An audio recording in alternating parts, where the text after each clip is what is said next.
We are in Provence. We were waiting for a little bit for our luggage. I always get nervous when I check a bag, let alone two bags that they're never going to arrive, but this time we got lucky.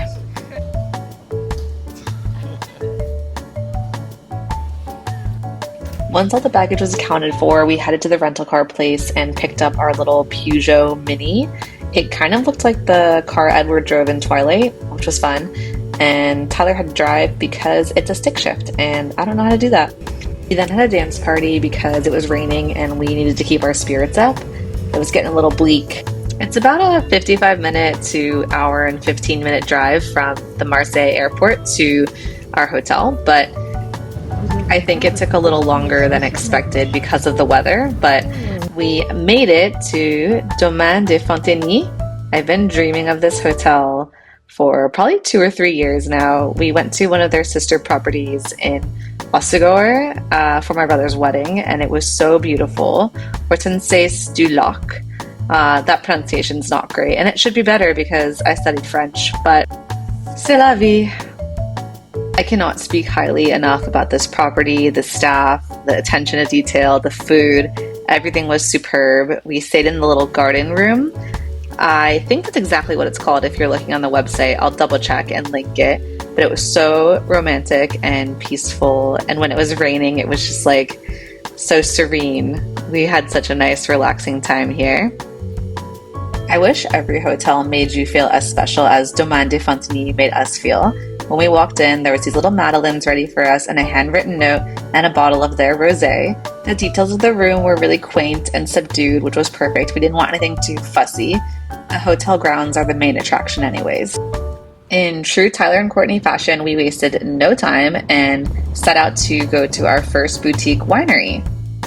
La Verrerie is very close to Domaine de Fontenille, which made it extra appealing for our first afternoon. We went in, we were the only ones there. It was a little bit before closing, but the host was gracious and allowed us to peruse and have a quick tasting.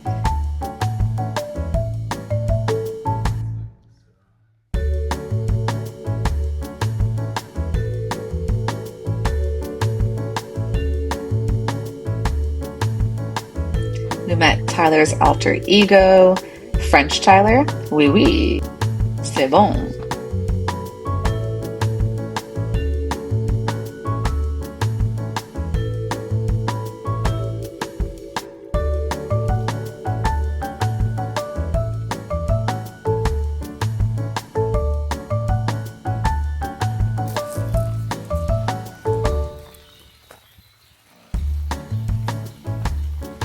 What'd we get? What'd we get? A little red. From the Luberon. Luberon, you moved too fast there. I didn't. Luberon. She moved too fast, she's like this.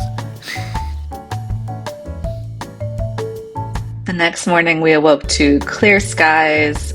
The birds were chirping. It was so idyllic, and of course we took every advantage.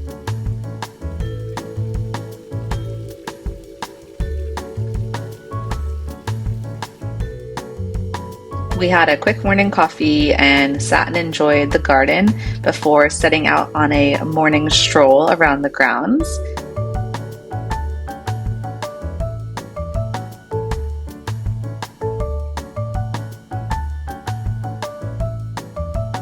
One of the benefits of staying in the little garden room is you have all this to yourself in the mornings. Everyone else is in the main house and would have to walk past the breakfast buffet in order to get to the garden. So it's more likely that they would sit down for breakfast first, and you can have the gardens to yourself to roam around. And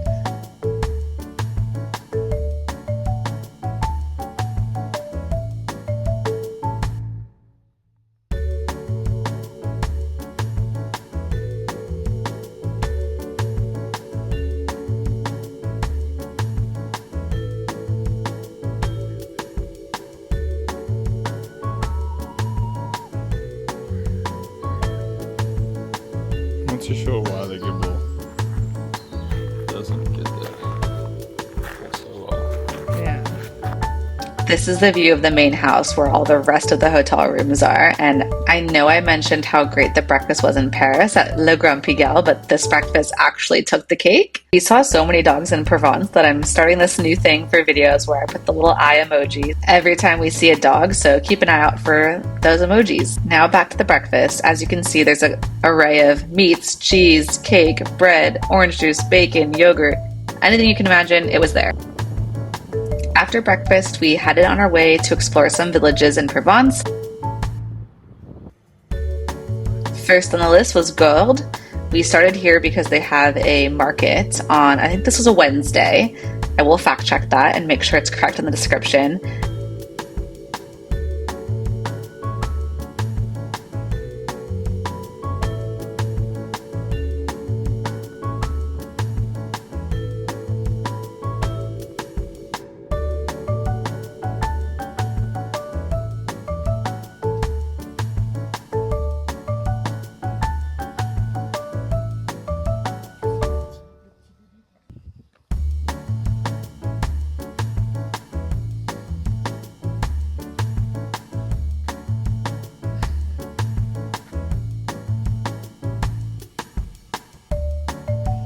I wish we would have arrived a little bit earlier so we could have seen more of the market. We only had like 15 or 20 minutes before our reservation, and I was, for once in my life, really trying not to be late because I've also been looking forward to eating at this restaurant for a very long time. But the market was stunning.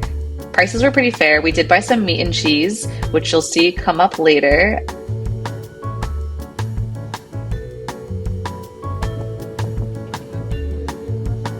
If you're keeping count, this is dog sighting number 3. Look at this perfect little pug. He had such a great energy. I think this is a he. Nope, that's a she. She was guarding her table of hats very well. It's actually a miracle that I didn't buy 17 of these bags. I actually didn't even buy one, so I think I deserve a round of applause for that. Finally, we are at Lingerie, which is the most stunning restaurant. It is at the very famous hotel Echelle in Gordes. From the moment we walked in, we felt like kings. They gave me a stool for my bag, which I was obsessed with. This was the most beautifully presented food. I don't know what this is, but it was delicious. That olive oil, fantastic. We also had this shrimp Caesar that was so sexy, and I had the full filet of Dober sole, divine. Look at these two little happy faces.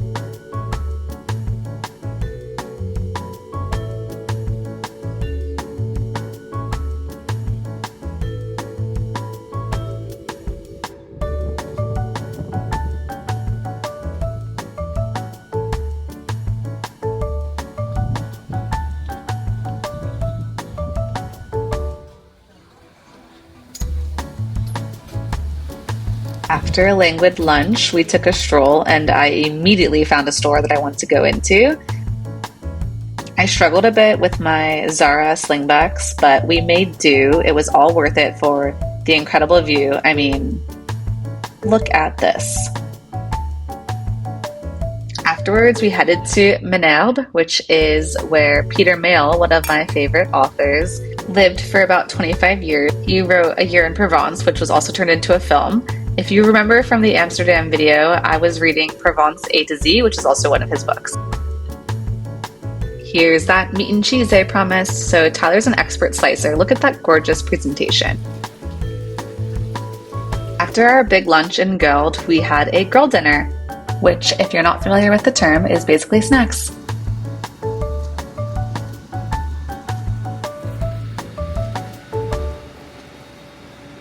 We are so excited. We are headed to Chateau de Mille, which is another boutique winery. We booked a private tour, which we haven't done, I don't think ever, so this was a big one for us.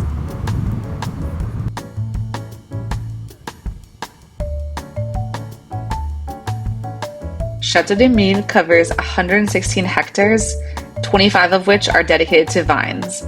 This property dates back to the 13th century and is the oldest wine estate in the Luberon. It used to be the summer residence of the Avignon popes, which sounds lovely to me. The property was recently purchased and renovated. They maintained all of these historical documents and tried to preserve them around the estate so that they kept the history with the new modern updates. This was a new art installation, which was so fun to walk through. Tyler reminded me that this was actually old vines from the vineyard that they dried out and turned into this beautiful work of art.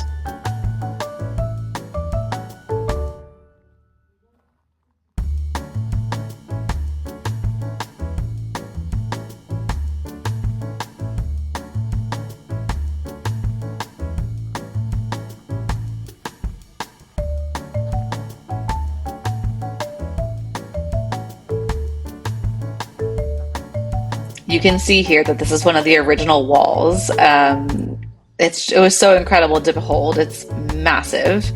And there's so many nooks and crannies that we were able to explore. The private tour was nice because you could really see anything you wanted to see, and the guide was so knowledgeable and considerate.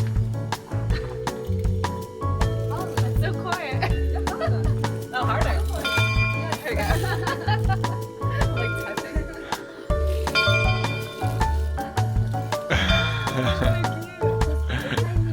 That's so sweet. This gorgeous creature is Mustang, and if you're counting, this is dog number 4. Oh, you at your butt?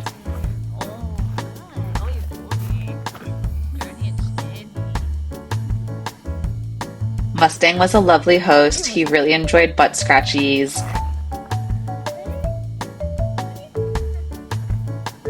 We want shower dog. Yo.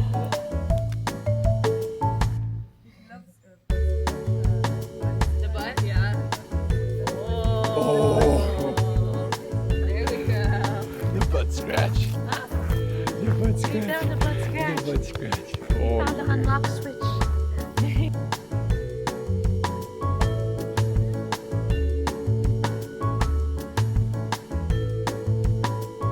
I'm a sucker for a garden, and these roses were incredible. There was a ton of different flowers. I could not name them all, but I did get a gorgeous film photo with my thumb in it. Tyler couldn't resist ringing the bell for himself. I think he did it better. I was having a really hard time because this chain is so long.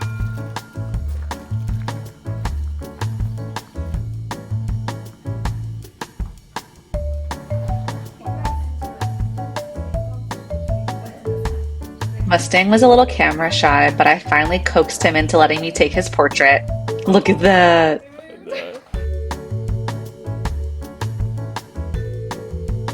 This tour was so in-depth. We got to cover the entire grounds. This is the original building, and you could see like this is a domicile area, and there was like a little plunge pool there. Inside this room, there's an original piece from the 13th century. It was really insane to behold. They've obviously restored it, but yeah, just wondrous to see art and history up so close and alone.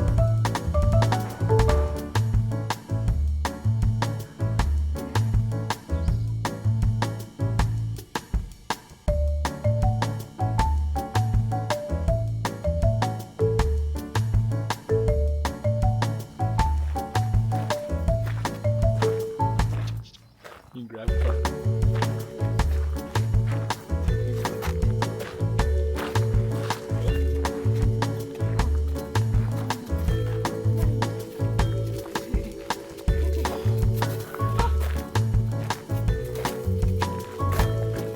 The last bit of the tour took us into the cellar where the wine production takes place. This is a really modern cellar room.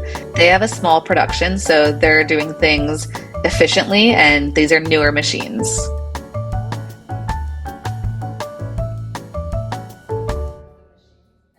In the back of this shot, you'll see some more traditional oak barrels, as well as the egg-shaped barrels, which have become popular too. You'll see there's some terracotta barrels as well on the left.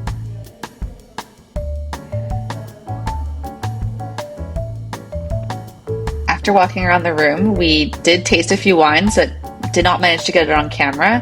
However, I managed to get a ton of it on my lips, which you can see here.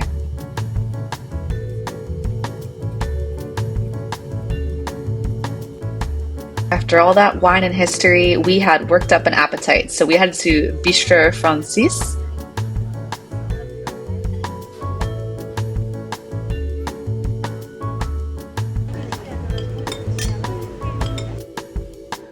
first thing we tried was this apricot tart, which was life-changing.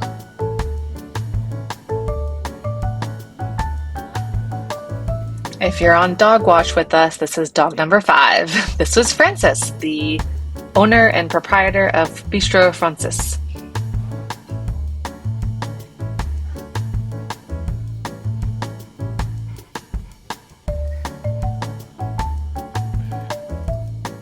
Not too long after, we had dog number 6 just lazing around on the balcony, and not a dog, but less excited to see us for sure.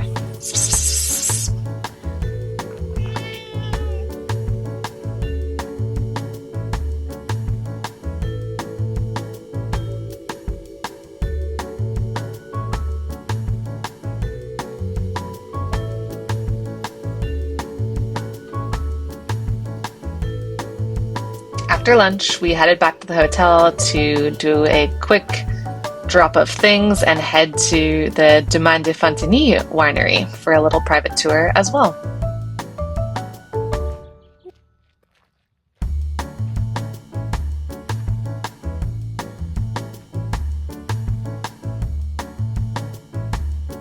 The vineyard dates back to the 17th century, and they've been promoting sustainable agriculture.